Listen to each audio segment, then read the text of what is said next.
Okay, it's getting really exciting. And we are in Dolphin Song, Lawrence and John. And here we go. Chapter 23, SOS. Who do you think the men are? Nathan said. MI5 spies? Foreign mercenaries plotting a coup? They were up in the lighthouse, thawing out around a roaring fire. They were filthy, smelly, and so sleep-deprived they practically needed matchsticks to keep the eyelids open. But the discovery that the sea around the island was a virtual minefield, and they were not alone at all, but so close to civilization that men in dhows could be on the scene in minutes, had temporarily re-energized them. We're not sure, Ben told him. They could even be pirates. Pirates, Lucy said skeptically. Are you making this up? Did they also have eye patches and cutlasses and a black flag with a skull and crossbones on it? Modern pirates aren't like that, Nathan informed her. I saw a documentary on them. They prey on tourist boats and cargo vessels in isolated locations, just like this one, and are so bold they'll swarm aboard in broad daylight and rob people at knife point. They're ruthless.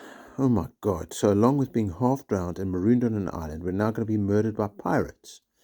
Well, we don't have anything to steal, Ben said, unable to hide a smile, so I don't think they'll be too interested in us, even if they are pirates. It's more likely that they're treasure hunters who booby-trap the wreck to keep other fortune seekers away from it, or that they're working for the organization that laid down the cables.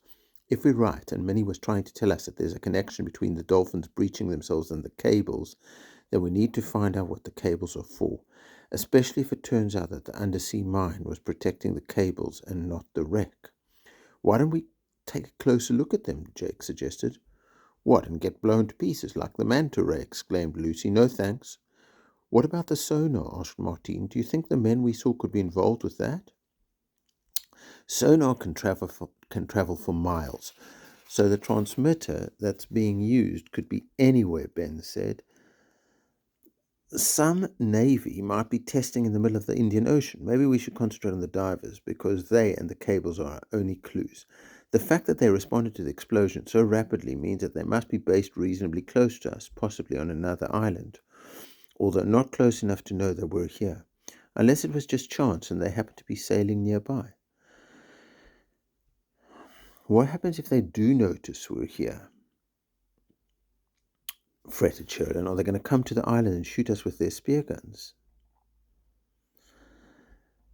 Claudius made a scary face at her. No, they'll just kidnap us and hold us for ransom. Well, that's a real comfort, Lucy said sarcastically, and Martine smothered a giggle. Claudius was definitely on the mend.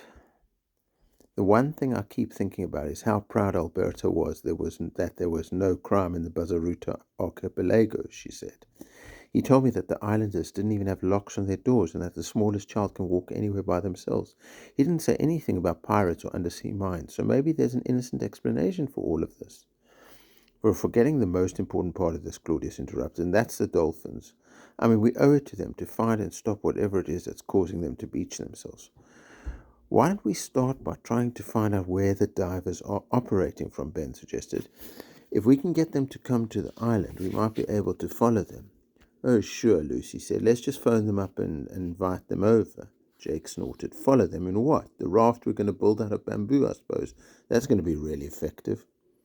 We'll take their boat, Ben responded calmly. And how do you suppose we're going to do that?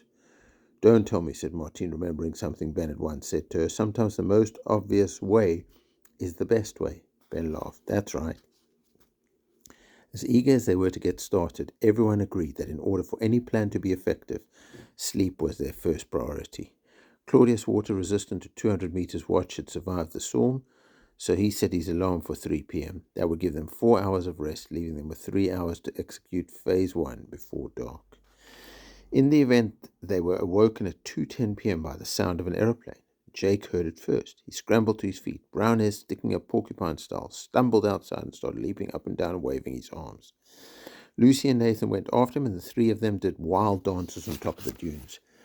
But the Cessna was circling Dolphin Bay and gave no indication it had seen them. They ran back into the lighthouse and tried in a comical way, born of haste, to restart the fire so they could send up a smoke signal. The first flames were just taking when Claudius threw water on them. Jake snatched the gourd from him. Claudius, what the hell are you doing, mate?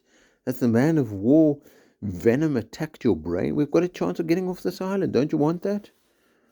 Don't worry about it, Jake, said Nathan. They'll see the SOS on Runway Beach. Jake glared at Claudius, tossed aside the gourd, and raced outside again. The others joined him.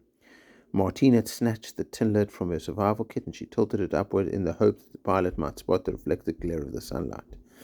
But the plane flew past without seeming to see them.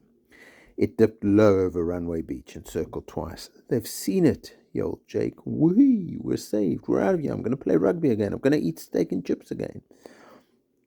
But the plane soared upwards, and the drone of its engine soon dissipated in the afternoon blue. That's it, Lucy declared with a loud sniff. I'm never going to see my twin again. We're doomed to stay here for eternity. She slumped to the ground and put her head in her hands. Jake raked his hands through his hair. I don't understand it. How could they miss our sign? It could practically be seen from Mars. He walked to the edge of the dunes and shaded his eyes. Hold on a minute. It's gone. The SOS is gone. Don't be a moron, Jake, said Lucy, not bothering to raise her head, as if anyone would steal your stupid sign. I did, Claudius said. Jake gave him a baffled look. What are you talking about? I took the SOS away. I moved all the stones late last night when I went to Runway Beach to find my sweater. 6 appalled faces turned his way. But why? Nathan asked in bewilderment. Why would you do that? It's because his rich father hasn't come to save him. And Claudius is afraid it's because his dad doesn't want his fat, bone-idle son anymore, Jake said nastily. He's afraid to go home. Sherilyn rounded on him. Don't be so spiteful, Jake. What's wrong with you? It's true, Sherilyn, Claudius admitted. I have been afraid that my dad doesn't want his fat, bone-idle son back, and that's the real reason he hasn't come looking for me. I am afraid of going home, but that isn't why I did it. I did it because I suddenly realized that if we were rescued too soon, we wouldn't be able to save the dolphins. I mean, if that plane had found us and we'd told whoever was on board, oh, by the way, we think the dolphins are beaching themselves because of sonar testing or some weird cables or divers who plant undersea mines and we need to stay longer to investigate, they would have said, in your dreams. We're taking you back to your families right now. He paused and stared hard at his fellow castaways, Jake in particular. We've got a chance to make a real difference here. Don't you want that? Isn't that more important than whether or not you get to play centre forward at some rugby match? A tense silence greeted this speech. Martine was the first to move. She went over to Claudius and stood beside him. What Claudius says makes sense, she told the rest of the group. There's no way we'd be allowed to stay and help the dolphins if any adult found us now. A few more days on the island is nothing compared to that, agreed Ben. Lucy gave an exasperated sigh, which Martine took as a yes, albeit a very irritated one, and Sherilyn nodded, although her lower lip wobbled. It's not like we have loads of other options, Nathan reminded Jake. People don't seem to be in too much of a hurry to rescue us. Jake vented his annoyance on a piece of coconut husk which happened to find itself in front of his foot. All right, he said, 2 more days, and then the SOS is going back on the beach. And this time, it'll be twice the size. Okay, Claudius, really interesting. He goes from being like such a selfish guy, and now he's the one who's thinking about how he can make a difference and how everybody can make a difference to look after the dolphins. One crazy thing is, over here it said, Claudius asked Jake, doesn't he want to play centre forward at some rugby match? There is no centre forward position in rugby. I don't know if the authors got mixed up over here between football and rugby. You have a centre in rugby and you have forwards in rugby. You don't have a centre forward in rugby, according to my knowledge. If I'm wrong, somebody let me know.